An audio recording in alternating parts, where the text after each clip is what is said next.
Kalau ngikut sih ngikut ayah sama ibu sih. Ayah itu Konghucu, ibu Katolik, jadi megang dua. Jadi kalau ada acara perayaan Konghucu, Imlek, kalau Katolik ikut ibu. Nah, hari Minggu kita biasa ikut sekolah Minggu biasanya. Kalau di gereja itu sekolah Minggu ikut, rajin sih, termasuk kita ikut cengbeng. Katolik pun ikut juga, peran Paskah, Natalan itu masih seringan. Ana sadar di sekolah SMA 2004 akhir, kelas 1 SMA. Ana baru masuk sekolah waktu itu. Kalau kesan kita sih bagus sih, karena memang kita di Bangka itu interaksi Muslim sama orang Tionghoa itu dekat. Makanya ada istilah tuh Fan Ngin Thong Ngin Dit Jong. Jadi orang Islam sama orang Tionghoa itu nggak ada bedanya kalau di Bangka, sama aja. Jadi mereka pun eksistensinya gitu, maksudnya ketika orang Melayunya yang Muslim Lebaran itu orang Chinese ikut silaturahmi gitu. Ana hijrah di akhir 2004, di awal 2005 kakak nyusul, nggak lama. Jadi Ana duluan, habis itu kakak nyusul sekitar tahun 2007 akhir atau 2008 gitu. Persisnya nggak tahu persis, lupa. Itu adik nyusul juga. Kak tuh bawa Injil Barnabas waktu itu dari perpustakaan umum daerah itu juga. Kalau di orang Kristen kan, kalau di pihak gereja itu nggak boleh dibaca, jadi Injil terlarang. Injil Barnabas, karena di situ ada nubuat kenabian Rasulullah, ya, tentang kisah tentang nabi yang akan datang. Itu di Injil Barnabas itu ada. Ahmad namanya, bukan Muhammad tapi Ahmad.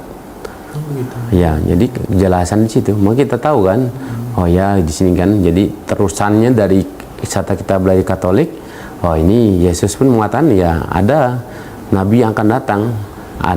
Adik itu hijrah, dia awalnya dia nggak mau sebenarnya kan, cuma kita kan ada hijrah berdua, kita bilang ya kenapa ini nolak kebenaran itu kan ketahuan, maksudnya kan udah tahu Islam yang sebuah pilihan dan kebenaran Islam itu jelas sekali gitu, karena dia pun kan belajar sebenarnya sama seperti kita. Jadi karena kita belajar dan kita banyak membaca dia pun pemahaman kan ada kan, ya. Kenapa harus ini? Kita kan ngasih ini kan, masukan.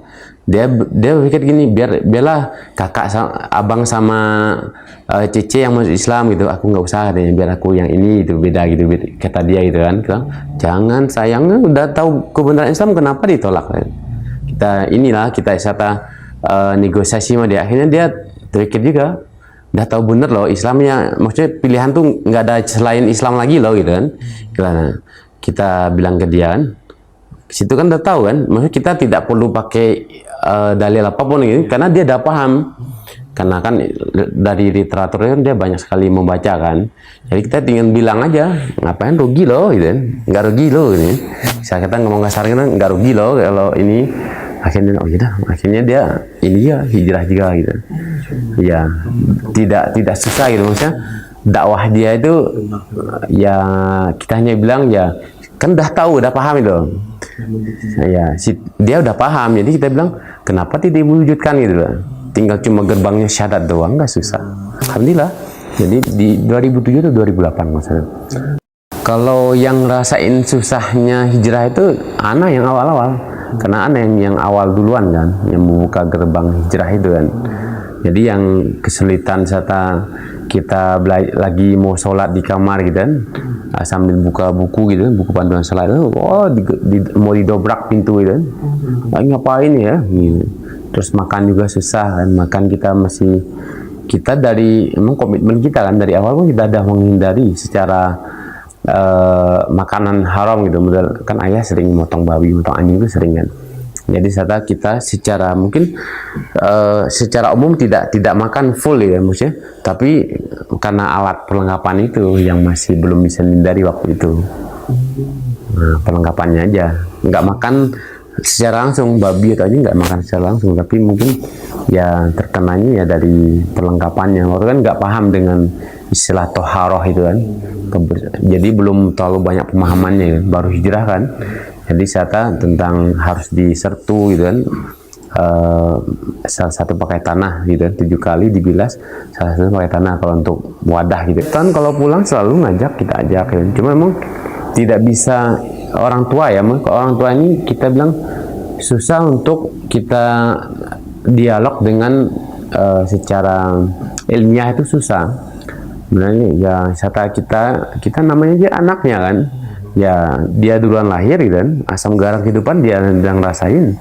Kita mau ngedawahin dengan secara ilmiah tuh, lagi buka Alkitab gitu kan, dia nggak seneng, otomatis ya terputus gitu aja. Jadi dialog itu terputus, susah nih. Kecuali ayah tuh, kalau ayah mungkin kecenderungan ke Islamnya mungkin ya agak ada gitu, karena memang dia ayah itu mungkin ya kalau kita flashback gitu kembali kan, mungkin anak-anaknya bisa melihat Islam itu mungkin gara-gara ya ayah tuh kalau setiap pada subuh dengar radio RRI itu. Radio RRI itu kan kalau habis subuh itu kajian bersama itu sama Kiai Haji Zainuddin MZ. Nah itu paling demen tuh, maksudnya ayah tuh suka dengarnya. Ya jadi bisa bilang pemahaman Islam itu mungkin kita ngerasain dari kecil itu dari situ kemungkinan. Ya karena dengerin makanya ada kecenderungan di situ. Maka terbuka jalan tuh mungkin dari situ. Karena pikir-pikir mungkin kayaknya paling kuat tuh di situ kayaknya. Selain kita mencari ya. Jadi titik tolaknya misalnya dari itulah, dari ceramahnya Kiai Haji Zainuddin MZ itu, almarhum.